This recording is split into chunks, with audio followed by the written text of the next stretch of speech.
Hello friends, आज बात करेंगे यूनिट नंबर 5 के बारे में, ब्लॉक नंबर 2 से। तो हमारा ये ब्लॉक नंबर 2 से फर्स्ट चैप्टर है, फर्स्ट यूनिट है, जिसका नाम है व्यापारिक अवसर, यानी कि अपॉर्चुनिटीज़ के बारे में बात करेंगे।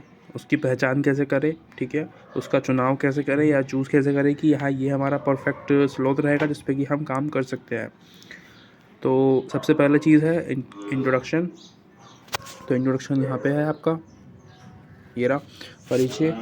तो इसमें क्या है, आइडियाज़ जनरेट करना होता है, ठीक है, और आइडिया जनरेट कैसे किए जाते हैं हम उसके बारे में बात तो करेंगे। उसके अलावा जो कोई एरिया होते हैं, ठीक है, जिसमें कि हम खोज कर सकते हैं, जिस एरिया पे हम काम करके हम अच्छा बिजनेस खड़ा कर सकते हैं, उस एरिया के बारे में हम बात करेंगे, ठीक है। उन एरिया की पहचान कैसे करते हैं और उनको हम अपने जो हमारा जो काम है, जो हमारी जो फील्ड है, उसके साथ हम कैसे यूज़ कर सकते हैं, है ना। चलते हैं आगे थोड़ा सा। तो दूसरा टॉपिक है हमारा, ये रहा, यहाँ पे मिल जाएगा आपको अपनी आपकी नोटबुक में, व्यापार योजना की पहचान करना, ठीक है, यानी कि बिजनेस अपॉर्चुनिटीज़ को आइडेंटिफाई करने का बहुत ज़्यादा ज़रूरी होता है कि हम जो भी अपॉर्चुनिटीज़ होती है उसको खोजें कि किस एरिया में किस तरीके की मतलब कि काम जो बिज़नेस है वो काम करेगा, वर्क करेगा ना, इसके बारे में हम बात करने वाले हैं। तो ये हमारा फर्स्ट टॉपिक होता है इसके अंदर। उद्यमकर्ता को अपने ज्ञान एवं अनुभव का प्रयोग करने के लिए हमेशा तैयार होना चाहिए। जो भी उद्यमकर्ता होता है, यानी कि एंटरप्रेन्योर होता है, जो नया होता है व्यक्ति, उसको अपना जो ज्ञान होता है, जो कौशल होता है, जो स्किल होती है, जो नॉलेज होती है, उसका यूज़ करना बहुत ज़रूरी है, ठीक है। इस कामों के लिए अपॉर्चुनिटीज़ उसी को कहते हैं जो उस अपॉर्चुनिटी को ग्रैब कर ले, ठीक है, वही एंटरप्रेन्योर बन सकता है। जैसे कि अभी अमेज़ॉन का एग्जांपल बहुत ज़्यादा आता है, क्योंकि अमेज़ॉन ने ना जो अपॉर्चुनिटीज़ थी, है ना, क्योंकि जो मार्केट्स थी वो बहुत ऑफलाइन थी सारी, तो उसने क्या किया, उसने चेंज कर दिया सब कुछ को, उसने कर दिया ऑनलाइन, ठीक है। यानी कि अब आप हर एक चीज़, इवन आप अपने अंडरवेयर भी ऑनलाइन मंगवा सकते हो घर बैठे बैठे, ठीक है। एक छोटी सी सुई भी आप घर मंगा सकते हो, कोई मतलब कोई दिक्कत ही वाली बात नहीं है। बहुत ज़्यादा चार्ज भी नहीं लेते हैं, है ना, 20-30 रुपये 25 रुपये इतने में वो आपका घर पे पहुंचा देते हैं वो सब चीज़ें। फिर जितना उसका रेट होता है उसमें कुछ मतलब 30 रुपीज़ लगा के आपके घर पहुंचा देते हैं। तो वो क्या है, एक आइडिया था, ठीक है, अपॉर्चुनिटीज़ थी, लोगों की दिक्कत थी, क्योंकि कुछ लोग ऐसे होते हैं जो कि बाहर जाने में शर्म करते हैं या फिर उनको दिक्कत होती है ना। कुछ लोग बाहर जाना पसंद नहीं करते। अब इतनी ज़्यादा गर्मी होती है कभी कभी हमारे दिल्ली में, तो कि घर से निकलने का मन ही नहीं करता। घर से क्या, घर से कमरे से बाहर झाँकने का, खिड़की से बाहर झाँकने का मन नहीं करता है, इतना ज़्यादा गर्मी होती है, ठीक है। तो उसका ध्यान रखने के लिए उसको उस चीज़ को अपॉर्चुनिटी में बदलना एक एंटरप्रेन्योर का काम होता है, ठीक है। इसके बाद आगे चलते हैं। प्रवृत्तियाँ। प्रवृत्तियाँ मतलब एक तरीके से आप कह सकते हो ट्रेंड्स, ठीक है, जो अभी चलते हैं नई नई चीज़ों के, जैसे कि वेरेबल ट्रेंड्स, है ना। वेरेबल ट्रेंड्स यानी कि जैसे कि आपकी वॉच होती है ना, स्मार्ट वॉच जिसको आप कहते हो, तो वो जो स्मार्ट वॉच है वो एक तरीके की ट्रेंड्स है ना। आजकल बहुत ज़्यादा लोग यूज़ करते हैं स्मार्ट वॉच, जो कि आपके हर एक चीज़ काउंट करती है ना, आप कहाँ गए हो, आपकी पल्स की जो धड़कने की जो आवाज़, जो उसकी जो टाइमिंग होती है, या आपने कितना चले हो, आपने कितना वेट लूज़ किया है, वो सब। इसके अलावा आता है आपका दूसरा पॉइंट, जो कि है ग्रीन ग्रीन प्रवृत्ति। ग्रीन प्रवृत्ति क्या है, ग्रीन ट्रेंड्स, यानी कि जो लोग हैं आजकल उनको ना नेचर के पास रहना बहुत पसंद है, क्योंकि नेचर दूर जा रहा है, तो वो कोशिश करते हैं कि वो नेचर के पास रहे, है ना। तो नेचर के पास जाने के लिए वो अपने घरों में ऐसी ग्रीनरी लगाने की कोशिश करते हैं, है ना। ग्रीन तरीके के मैट्स लगाते हैं, फूल लगाते हैं, पौधे लगाते हैं अपने घरों में। तो आप उसके अंदर बिजनेस स्टार्ट कर सकते हो डेफिनेटली, है ना। तो बहुत सारी हमारे पास चॉइसेस हैं आज करने के लिए। उसके अलावा पेमेंट, भुगतान।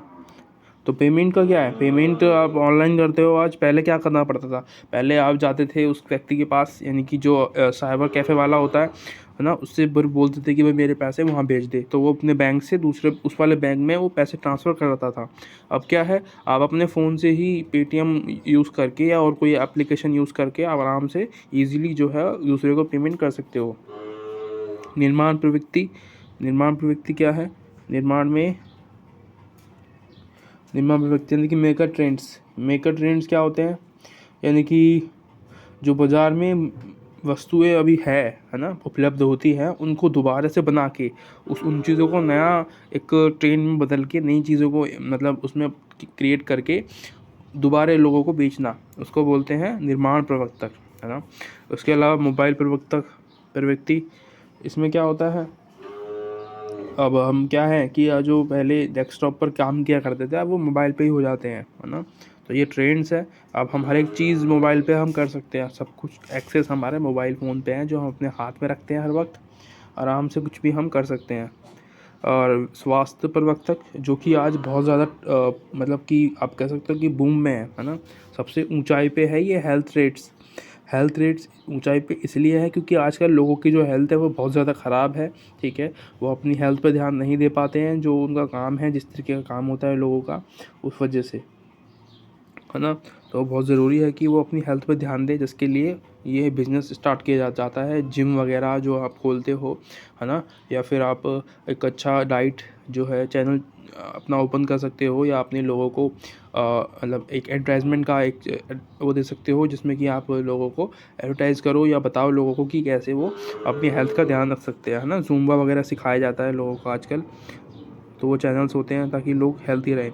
इंटरनेट और वस्तुएं, और ये बहुत ज़्यादा ज़रूरी है, सबको पता है इंटरनेट का क्या क्या होता है ना। जो इंटरनेट से चीज़ें हम आज कर पाते हैं, हर एक चीज़ सर्च कर पाते हैं, वो उसका हम यूज़ कर सकते हैं अपने एंटरप्रेन्योरशिप में, है ना, अपना बिजनेस में। और वस्तुएं यानी कि जो चीज़ें होती हैं, प्रोडक्ट्स होते हैं, उनको। इसके अलावा एक और वहाँ पे पॉइंट आता है, एक अच्छी व्यापारिक योजना, यानी कि, है ना, व्यापारिक योजना यानी कि आइडिया, बिजनेस आइडिया, तो वो बहुत ज़रूरी होता है। अगर एक बिज़नेस आइडिया आपका बहुत अच्छा हो, है ना, तो वो आपकी ज़िंदगी बदल सकता है, आपके जितने भी आसपास में जो काम करते हैं, ठीक है, आपके जो एम्प्लॉयज़ हैं उनकी। इसलिए स्टार्टअप बहुत ज़रूरी होता है, ठीक है। इसमें जैसे कि हाँ, यहाँ पे लिखा हुआ है आइडेंटिफाई और डिज़ाइन, इसके अलावा ईमे यानी कि एक्सक्लूसिव, एक्सेप्टेबल और सेटिस्फाइंग। तो ये सब चीज़ें आपको याद रखनी होती है, ये सब चीज़ें मिला के आप एक अच्छा चीज़ें क्रिएट कर सकते हो, ठीक है। तो इसको अगर आपको डाउट हो रहा है कि इंग्लिश में हिंदी में याद नहीं हो पा रहा है कुछ वर्ड्स, तो आप इंग्लिश में लिख सकते हो, नो डाउट, ठीक है। आंसर राइटिंग में आप इंग्लिश का यूज़ कर सकते हो। अगर आपने हिंदी लिखी है ना, कुछ शब्द जैसे होते हैं आप इंग्लिश में लिख सकते हो, नो वारी, है ना, कोई बात नहीं, क्योंकि ये हिंदी का सब्जेक्ट नहीं है प्रॉपरली, ये इंग्लिश का ही है, हम इसको हिंदी में पढ़ रहे हैं। आप अगर वहाँ पे इंग्लिश भी लिख के आओगे ना, मतलब कि आपको बाहर मीडियम में इंग्लिश लिख दोगे, अगर आपको इंग्लिश अच्छी आती है तो आप इंग्लिश में लिख सकते हो, नो वरी। ऐसा ज़रूरी नहीं है कि आप अगर इंग्लिश में ही पढ़ रहे हो तो उसको इंग्लिश में लिख के आओगे, ज़रूरी नहीं है। अगर इंग्लिश में पढ़ रहे हो, हिंदी में आता है तो वो हिंदी में लिख के आ सकते हो, कोई दिक्कत नहीं है, ठीक है। और इसके स्रोत होते हैं कुछ व्यावसायिक आइडिया होते हैं, इसके कुछ स्रोत होते हैं, ठीक है। जैसे कि यहाँ पे आप आएगा आंतरिक, है ना, जो पहला है हमारा यहाँ पे आंतरिक स्रोत मतलब यानी कि अंदर से कोई आपको, मतलब आपने जैसे खुद ही से रिसर्च करी हो किसी चीज़ के बारे में, है ना, आपने किसी के बारे में शोध किया हो, शोध मतलब रिसर्च करना होता है ना। उसके अलावा आपने आपने आप एंटरप्रेन्योर हो, आपने कुछ चीज़ों को समझा है, जाना है, योजना बनाई है, ठीक है, नीतियाँ बनाई हैं। और शौक रुचियाँ मतलब हॉबीज़ या इंटरेस्ट, आपको अपनी हॉबीज़ को या इंटरेस्ट को चेंज करना है अपने प्रोफेशनल में, है ना। बहुत सुना होगा आपने, change your hobbies into profession, या अपना जो इंटरेस्ट है उसको चेंज करके आप अपनी उसमें डालो, अपने अपने वर्क में, है ना। जैसे कि विराट कोहली ने अपनी एक पैशन था, उनकी हॉबी थी क्रिकेट खेलना, उनको उस चीज़ को उन्होंने अपने मतलब काम में एक चेंज कर दिया, है ना। आज वो क्या है सबको पता है। इसके अलावा होता है एक बाह्य स्रोत, एक अंतर स्रोत के बारे में बात कर ली। बाह्य स्रोत क्या होता है, इसमें देखो यहाँ पर लिखा हुआ बाह्य स्रोत, डाउट मत करना, तो ये बाह्य स्रोत हो गया। यानी कि एक बाह्य स्रोत में क्या होता है, ये देखना होता है कि जो हमारे जो कस्टमर्स हैं, है ना, उनको क्या चाहिए, रिकॉग्नाइज करना होता है कि हमारे कस्टमर को क्या चाहिए, कस्टमर की मांग क्या है। इसके अलावा मौजूद उत्पाद सेवाएं, यानी कि जो सर्विसेज अवेलेबल हैं उनकी क्या कंडीशंस हैं, उसके प्रति वो जो काम आप खोलने वाले हो उसके लिए क्या सर्विसेज हैं, डेफिनेटली होगी। जैसे कि आप कार ख़रीदना चाहते हो, ठीक है। तो कार ख़रीदने से पहले आप ये देखते हो कि उसकी आफ्टर सेल सर्विस कैसी है, राइट।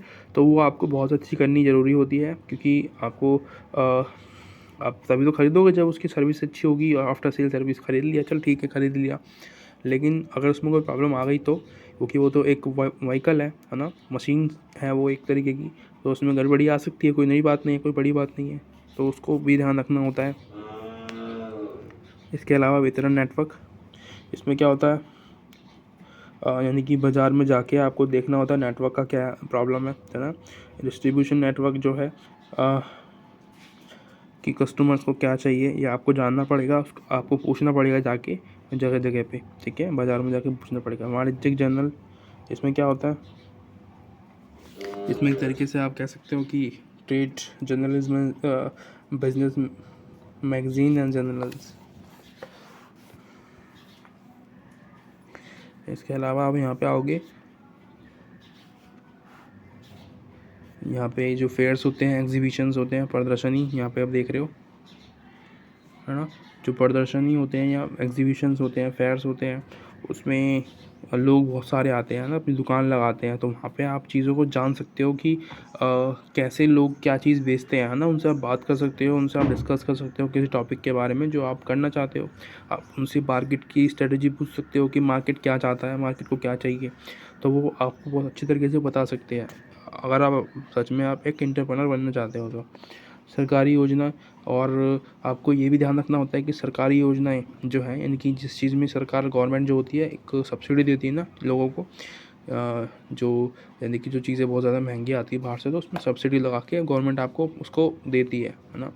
तो वो चीज़ आप खोज कर सकते हो कि किस चीज़ में जो गवर्नमेंट है सब्सिडी देनी पड़ रही है गवर्नमेंट को, है ना। अब वो जो सब्सिडी होगी, अगर आप उस चीज़ को खुद अपने देश में बनाओगे, सब्सिडी उस चीज़ पे दी जाती है जो बाहर देशों में बनाई जाती है ना, या फिर बहुत ज़्यादा महंगी पड़ती है। हम जो खरीदेंगे तो हमें बहुत ज़्यादा महंगी पड़ेगी एज ए कस्टमर। तो गवर्नमेंट क्या करती है, उस पर सब्सिडी लगा के हमको सस्ते में देती है। उसी जगह पे अगर आप उस प्रोडक्ट को अपने देश में बना दो, तो क्या होगा, उससे फ़ायदा क्या होगा कि जो सब्सिडी मिलनी थी वो तो बंद हो जाएगी, ठीक है। आप उसी रेट में आप उसको बेच सकते हो अपने कस्टमर को, और गवर्नमेंट को भी फ़ायदा होगा, ठीक है। इससे क्या बेरोज़गारी ख़त्म हो जाएगी।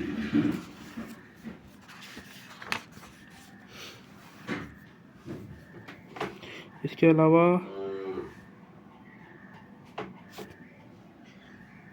हाँ, योजना उत्पत्ति की तकनीक, यहाँ पे आप तकनीक पढ़ोगे योजना की, यानी कि हम जो टेक्निक्स ऑफ आइडिया है उसको जनरेट कैसे करते हैं, ठीक है, आइडियाज़ को जनरेट कैसे किया जाता है उसके बारे में पढ़ेंगे।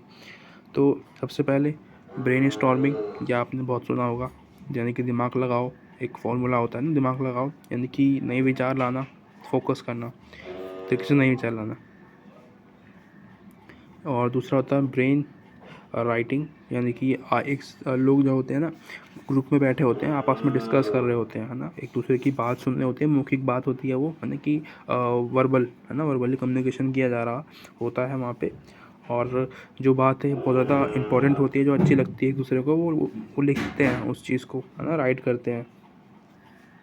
एक फोकस ग्रुप होता है, किसी पर्टिकुलर मतलब चीज़ पे वो फोकस करता है, ठीक है। अब जैसे कि फॉर एग्ज़ाम्पल एक एप्लीकेशन बनाई है किसी व्यक्ति ने, है ना, किसी कंपनी ने, तो उसमें क्या है, कुछ गड़बड़ी आ गई है ना, कुछ टेक्निकल इश्यूज़ हैं। तो जो एक केंद्रीय ग्रुप होगा, ठीक है, सेंटर जो समूह होगा यानी कि ग्रुप होगा, वो उस जो प्रॉब्लम होगी उसको ढूंढने की कोशिश करेगा आपस में बात करके, ठीक है, उसको बोलते हैं सेंट्रल ग्रुप। वो एक ही टॉपिक पर ध्यान अपना लगाते हैं। इसके अलावा माइंड मैपिंग तो आपको पता ही होगी, माइंड मैपिंग क्या होती है, इसको ज़रूरत नहीं बताने की। और इसके अलावा आता है ह्यूरिस्टिक आइडिएशन टेक्निक, इसको आप खुद पढ़ लेना। देखो बहुत सारी चीज़ें होती हैं जो कि इग्नोर करनी पड़ती है ना, हर एक चीज़ पढ़ नहीं सकते हम। यहाँ पे आप पढ़ोगे स्कैम्पर, तो इसकी स्कैम्पर की आप यहाँ पे देखोगे, स्कैम्पर नहीं, यहाँ पे नहीं, इंग्लिश में लिखा होगा आपकी नोटबुक में। तो जिसमें से एस का मतलब होता है सब्स्टिट्यूट, ठीक है, सी का मतलब होता है कंबाइंड, ए का मतलब होता है अडप्ट, और एम का मतलब होता है मॉडिफाइड, पी का मतलब होता है पुट टू अंडर, ठीक है। और ई का मतलब होता है एलिमिनेट और आर का मतलब होता है रीअरेंज। ठीक है, ऐसे ही और भी जो टॉपिक्स हैं वो उनके बारे में लिखा हुआ है यहाँ पे। ठीक है, फ्री एसोसिएशन वगैरह का। अब इसके अलावा हम आगे चलते हैं, थोड़ा सा और इम्पोर्टेंट चीज़ देखनी पड़ती है। यहाँ पे देखते हैं व्यापार योजना का अवलोकन अनुवीक्षण, यानी कि जांच करना होता है, scanning screening end of business idea. तो इसको पहले तो मैं बता दूं कि अवलोकन मतलब एक तरीके से, अब अवलोकन मतलब होता है अवलोकन कहाँ है इसमें, अवलोकन